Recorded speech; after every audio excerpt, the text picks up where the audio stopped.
might call this Memories of a Bygone Era. This is an album made in 1935 by Mr. William C. Atwater of Westhampton, New York, of his home, which he called Brightwaters. This is an aerial photograph of the property, and page 1. And you can see Moneybogue Bay in the distance, which is the channel through to Moriches Bay. And the house faces onto Seafield Lane, and we have a nice view of the house with a long catalpa tree-lined driveway. Those are fantastic trees to climb. And a very comprehensive flower and vegetable garden. Actually, Grandpa's property, I think they told us once it was 10 acres. And it was bounded on the right-hand side. In the aerial picture on page 1 is the property of Dwight Church, and then bounded by Seafield Lane for a fair distance on the street from the vegetable garden, the smaller portion of the vegetable garden of the Atwater property, was the home of the late Judge and Mrs. Finch, Edward R. Finch, and their grandson married Patricia Nixon. Next door to the Finch's house was our house, which was called Little Brightwaters, as distinct from Brightwaters, the big house. And originally, Little Brightwaters was on the site of the big house, and they moved this house over, moved our house over there. Yeah, across the street. And then the next house towards, across Seafield Lane from, the right-hand end of the vegetable garden was another home which was occupied by a number of different people during the time that we had this property. Or diagonally across the street. From the big house, yeah. That was occupied by a number of different people that we were friends with, but it was not part of our property at all. And then behind that house is the Hampton Inn, which is one of the turn-of-the-century summer hotels, frame building, and so on, and people had a real neat time, I guess, who went there. It was mostly older people. My grandmother, after her house was destroyed, my other grandmother, after her house was destroyed in the 1938 hurricane, used to spend her summers at the Hampton Inn. The only people who are fed by the vegetable garden that are pictured in this particular picture were Grandpa and Grandma Atwater's house, the people living there, and in our house. And then our other family properties are at the end of this album, and I'll mention them when I get to them, but this vegetable garden served my aunts and uncles and my other grandmother, as well as us. It served, 5 or 6 families with both fresh vegetables and flowers, and you never knew quite what you were going to get. The caretaker would come over about 3 times a week, and he'd have this huge basket with vegetables beyond belief. I never had such fantastic corn as they used to grow on that super sandy soil. On page 2, we have a similar aerial photograph from a little bit further toward the Atlantic Ocean. In the lower left-hand corner, next to the Atwater property, is the property of the Delafield family, who were related to the Finch family, who are mentioned on page 1. They were across the street from the big house. And the Delafield family, whenever you see a reference to Edward Cox, the husband of Patricia Nixon, it always says he is descended from one of the signers of the Declaration of Independence, Maturin Delafield, and this is one of the direct descendants right here. You can see some of the rest of the residential area of Westhampton Beach, that is that portion which was on the mainland. in the distance. We seem to be circling the property with a better picture of the Delafield property here. Aerial picture. Better aerial picture. We're kind of circling around. The foreground is mostly swampy at this point. Gee, I never knew that road went through. There was a fence there in my later years. And the house with the windmill was owned by the Nash family. No relation to the automobile so far as I know. But then you can see another nice vegetable garden, which was maintained by different people. But behind the Nash property, toward the ocean, this was actually just a great big garage, and in the top of it, at one point, lived Harry Mislin and his family, who he was a teacher in Brooklyn at the time he lived here. But then he went on to be the headmaster of the Albany Academy in New York. He also was quite prominent in the Star Class racing. And he learned sailboating from racing, being crewed down. Yeah, he crewed for my father in the Starboat, and he went on to win a number of national and international championships. Kind of, well, my father also did too. Page 4. We're still circling the property, and now we are over on Beach Lane at the very bottom of the picture. I do not know or remember the names of the owners of the property on Beach Lane, but again you can get a good view in the lower left-hand corner of the Hampton Inn, and a view of in the upper right-hand corner of the big house with the vegetable garden and various other things. Page 5, we're down on the ground. We have landed. A front view of the big house. This was taken in 1935, and the trees have really grown since the first pictures. My grandfather was a connoisseur of trees and plants, and really could grow them. Another picture of the front, page 5.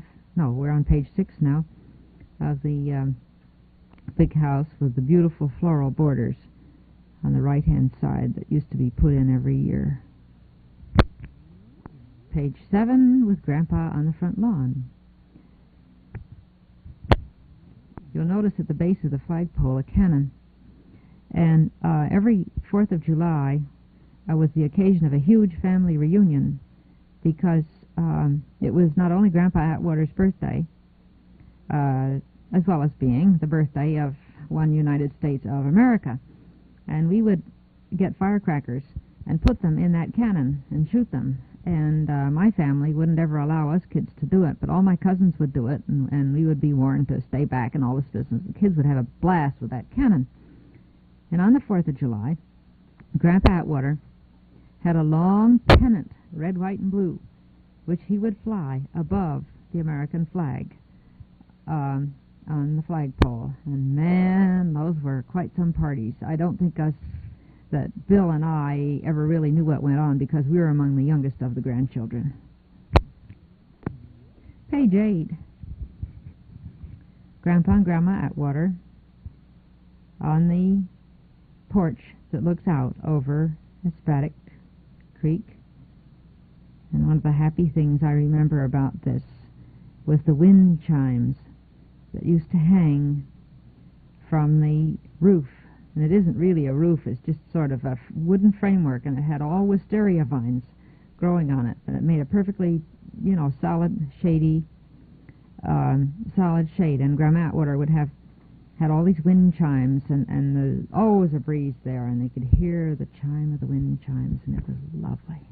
Grandpa Atwater was, every time we got over there and got even the slightest bit out of line, at least according to his standards, he would say, "Children should be seen and not heard." And but he was in the coal business. He graduated from Amherst College in 1884. My grandmother graduated from Mount Holyoke College, just over the valley, over the notch, to the south in 1883. And Grandpa Atwater went into the coal business, and he had mines in West Virginia, now owned by the Consolidation Coal Company. And he made his money that way with those mines. And but they were both very scholarly people, great deal of reading. They did a lot of traveling. Grandpa, I understand, used to have great reunions with the class of 1884 of Amherst. My grandmother, Atwater, who in this picture is about as tall as she is wide, but still a very lovely and very warm person. Page 9. This is the front entrance of the big house from the driveway side, with Grandpa standing in the doorway with big boxwood bushes. I can smell, every time I look at these pictures, I just smell that boxwood. I'd like to get a hold of some. Page 10, a side view of the front entrance. Page 11. This is a view of a little rock garden that my grandmother Atwater made, and on the left side was Grandma Atwater's garden. She had her garden, he had his garden, and she liked to do things. She majored in botany at Mount Holyoke and knew volumes about plants and things. And one of my memories is whenever she had gobs and gobs of tiger lilies growing in this garden, and she would pull the seeds off that grew just at the base of the leaves and just throw them broadcast, and she'd have tiger lilies by the mile in that garden. Just page 12 is just a general view of the front of the house. Ditto 13. Ditto 14, and you may be able to notice in the circle in front, it looks as if the grass has been replanted in the center. Originally, when the house was built, in the center of that turnaround, there were umpty-umpjillion kinds of bushes, and it finally got to be sort of a jungle. And in the meanwhile, the catalpa trees, which line the entrance driveway, had grown quite tall and framed the house so beautifully that they removed the jungle from the circle. The bushes that formed the jungle are shown in their youth in an earlier album than this. Page 15.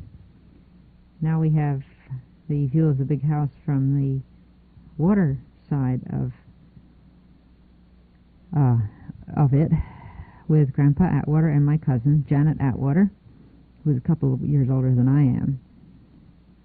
And this house had no central heating, and you can see two great big chimneys. One was in the living room, and one was in the dining room.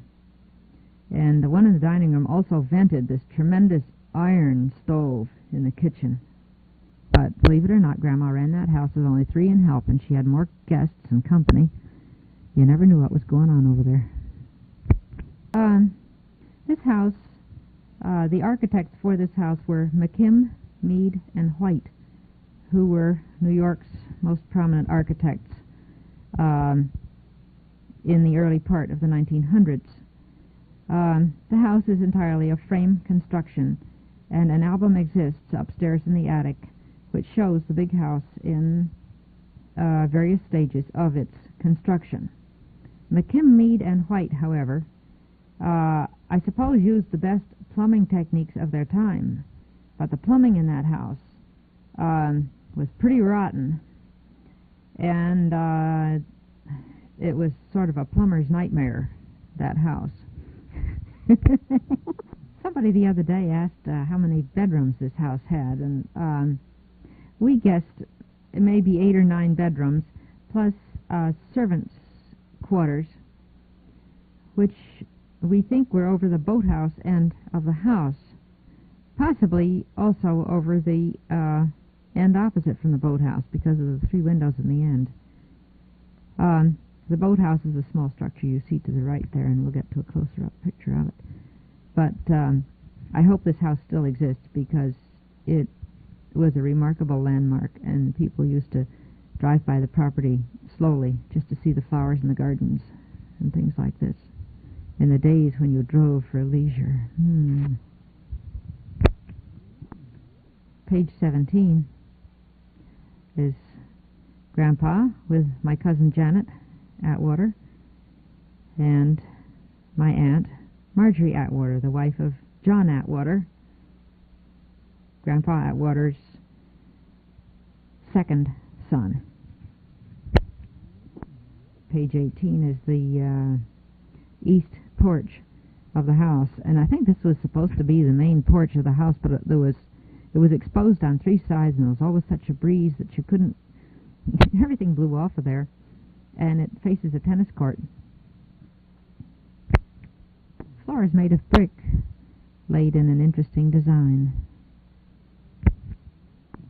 Here's a view from across Espaddock Bay. It was one of the catboats typical of the time of the South Shore of Long Island in the foreground. I don't believe that particular boat was a family boat. Here's a view of the page 20 we're on now. I think I must have been skipping pages. No. Page 20 shows the boathouse straight on, and you notice wooden bulkheading along the shore, between the shore and the water. And we kids, there'd be a bunch of crab nets in the boathouse, and the crabbing was always pretty good there. And we'd walk the bulkhead, which, as the bulkhead deteriorated, became quite an art. And to catch crabs, there was a wood bulkheading that went all the way down. Actually, the water was only about 4 feet deep at the edge there, out at the end of the dock. It was deep enough for, probably 6 or 7 feet, and a power boat could come in, a starboat could come in. But we'd walk this bulkhead and catch crabs and things, more or less for the practice. We had to ask permission before we could bring any crabs home. Page 21 shows a picture of my father's boat at the dock. The boat was named the Evelene, Evelene, after my mother. Page 22, here's a close-up shot of the gun where we used to shoot the firecrackers on July 4th. 23, Grandma Atwater's garden with the greenhouse, beginning of the greenhouse to the right. Didn't you guess that was about a 1931 Pierce Arrow? This is page 24 now. We had 128 Pierce Arrow and 131 or 32 Pierce Arrow. This was Grandpa's chauffeur, George Beck, or G. Beck as we used to call him, driving it. 25, just a general view from the balcony of the house down the driveway. 26, ditto. Another general view of the lawn on page 28. And now 29, the entrance to the driveway. Page 30. Did they have a full-time the first gardener was James Chambers, who was an Englishman, and I only knew him when he was retired and lived in the little house in Westhampton and so on. Very thin, frail, very pleasant Englishman. And then came Charles Close, whose care these gardens were at the time these pictures were made. Charles was from Germany, and Charles took a great deal of pride in these gardens, and he had 3 or 4 men. It was a full-time job for Charles Close, K-L-O-S-E, and his 3 or 4 helpers to keep this maintained. Page 31 is a picture of Grandpa Atwater beside a boxwood tree, which may at one time have been cut for topiary work. I'm not sure, but he was always very proud of this particular boxwood tree, and I don't really remember the significance of all of it. Page 32 are his cryptomeria trees, I think spelled C-R-Y-P-T-O-M-E-R-I-A trees, and they do not like salt water, and to grow them by the seashore here is kind of a feat, and they are an oriental tree, and he had seen them over there and had somehow found some here, and he was inordinately proud of these cryptomeria trees and had a great many of them on the property.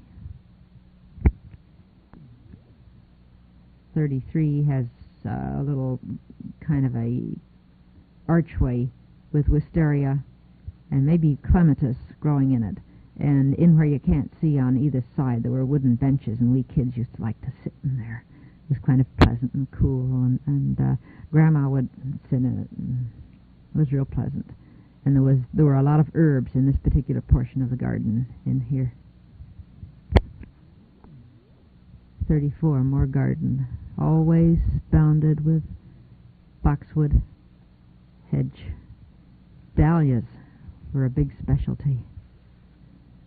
35, more garden. Fantastic quantity. All those stakes, I think, held up dahlias, and they had gladiolus. It was something. 36, more garden. And 37, more garden, more with the boxwood, and you can see the cryptomeria.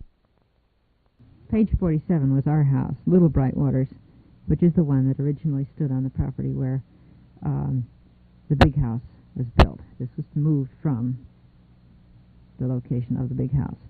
This house has a porch all the way around it, and the last time I went to that house, I still got that same feeling. I walked up on the porch, relaxation, the minute I walked up on it, even since I was there to break it up and sell it.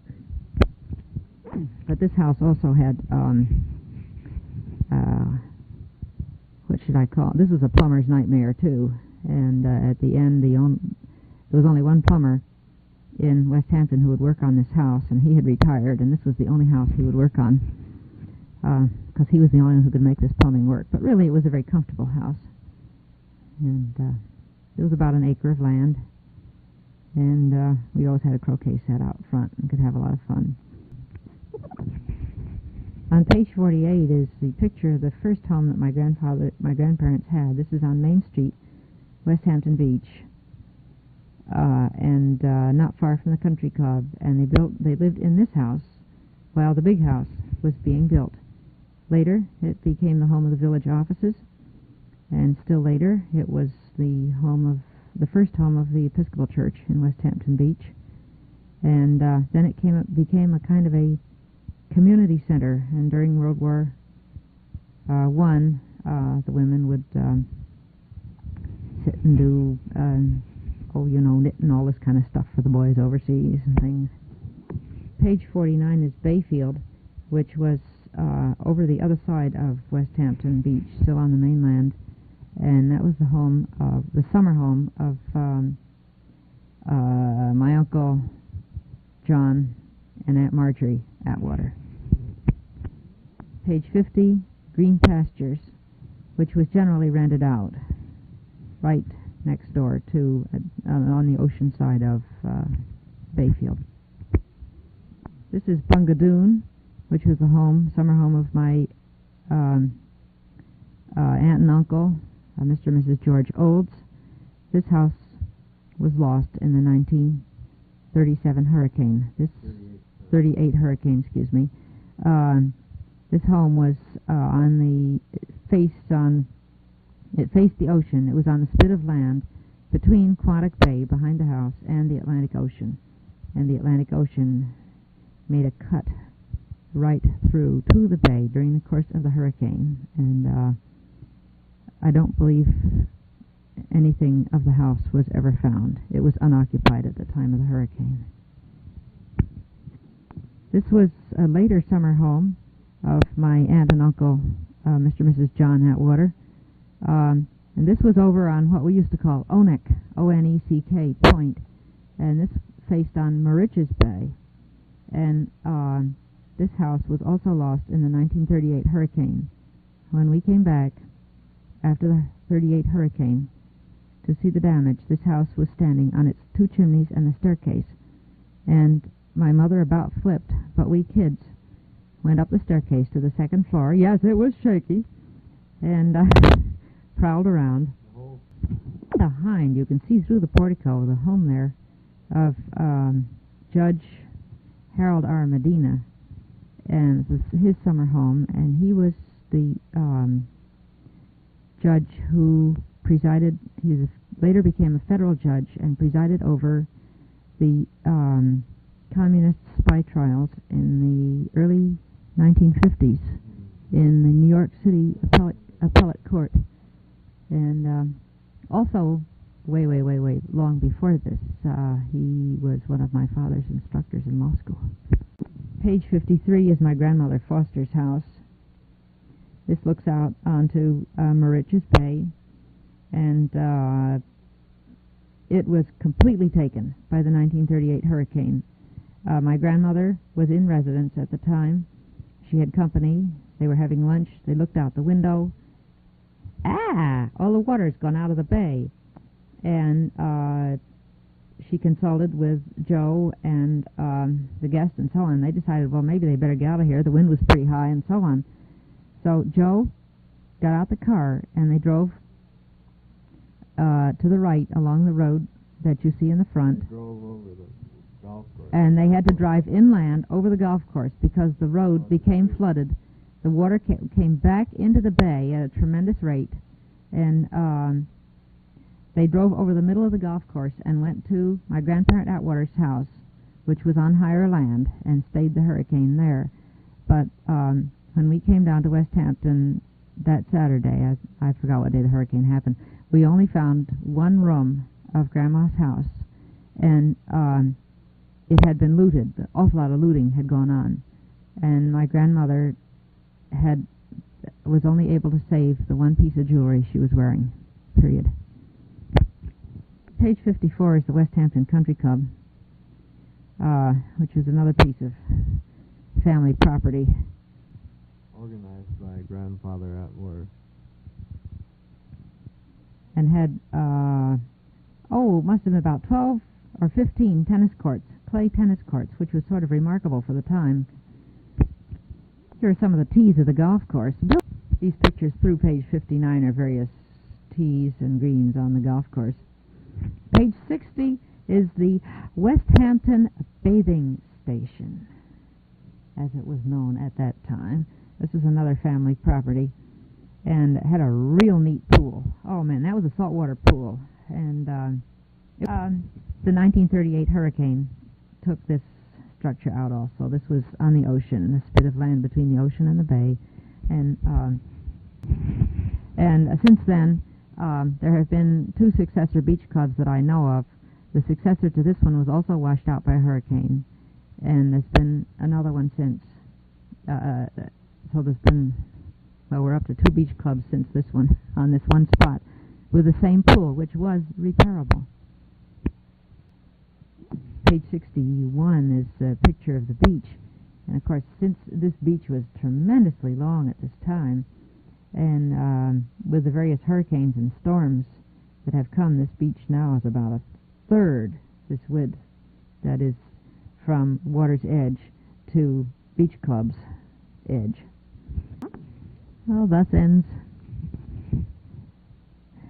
a bygone era, one section of it. The 1938 hurricane finished the gardens at the big house. At this time, my grandparents, particularly my grandfather's health, began to fail. And they moved to Florida and lived there year-round, beginning in about 1939. And the gardens were never replanted after the 1938 hurricane. My grandfather Atwater died in about 1939. My grandmother Atwater died in about 1944. But anyhow, the house was sold during World War II for a fraction of what it was worth. And it has undergone several changes of ownership since. The last time I was in Westhampton in about 1956, the greenhouse had been made into a permanent year-round residence, naturally not glass, but which was far more convenient and pleasant for the owners, and I do not know whether the big house still exists.